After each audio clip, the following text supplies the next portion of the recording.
Olwaleero oluyingidde olunaku olwokubiri ng'akwatidde ekibiina ki FDC bendera kuba Pulezidenti Nandala Mafabi aperereza abalonzi okumulonda mu bitundu by'obugwanjuba. Ono asiibye Buhweju, Shema ne Bushenyi disitulikiti nga zino zimanyiddwa ennyo ng'ezimu ku ezo ezikyasinze okulima amajaani mu ggwanga. We tutuukidde mu disitulikiti y'e Buhweju ng'abalimi b'amajaani abasinga baagatema olw'okugwa ebbeeyi nga kati kiri nnamba egula siringi 10. Constituency, it is where we get our money from. We have big lands with big tea, but because the price was low, people left their tea. They are now crying. They are suffering. Amajani abantu bakahinga amajani gabo olukutambura hona bakahinga amajani kunkata amajani gali aho tubina okugaguza tugine ebbeeyi. Okuwenja akalulu Nandala atandikidde mu town council y'e Katambi oluvudde wano azze nsiika wabula ng'atawanyiziddwa nnyo embeera y'enguudo mu disitulikiti eno eziri mu mbeera embi nga n'ezimu ku mmotoka ze zitawanyiziddwa okulinnya ensozi z'e Buhweju.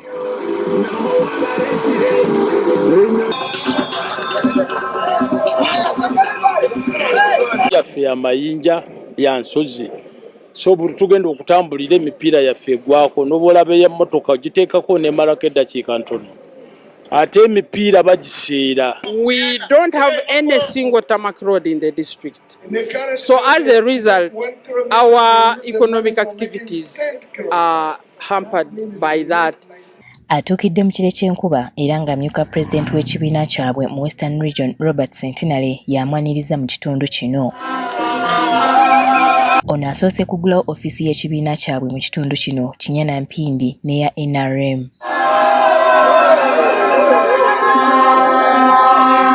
Eno abakulembeze mu FDC bavumiridde yali munnakibiina kyabwe era nga y'omubaka wa Parliament ow'ekitundu kino Francis Mwezuche eyegatta ku PFF obutakolera bantu nga y'ensonga lwaki bamusimbyeko omuntu anaakolera bannakitundu kino. Mubire mwine MP akutugambira twamuhura TV n'amaradio n'agamba bingi konka nyowe ningira nti n'agambisibwa habwokuba MP kugamba taka agenda akajwekera emihanda eri kushanana neegi. Mpule ennaku zino bamaje bamukuuma bamukuumaje nze munda byone mbadde member wa Parliament emyaka 25 wange mujje mulaba abasirikale okujja kale n'ensobe gye yakola lwaki ayagala bamukuuma. Nandala yeeyamye okulaba nga bannabuhweju baganyurwa mu ky'obugagga kya zaabu ekiri mu kitundu kyabwe n'ebyobugagga ebirala. So now for those who are going to go in minerals, they should be assisted to have this mineral extracted and make money. Akageri district eno bwe talina luguudo lwonna lwa koolansi kyokka ng'ebyetaagisa okukola enguudo ebisinga biva mu district eno. Nandala agamba nti singa abeeno bamulonda omwaka ogujja wakusooka kubakolera luguudo. The stones, the sand, the cement, the water, and with the workers. The work nabakozi.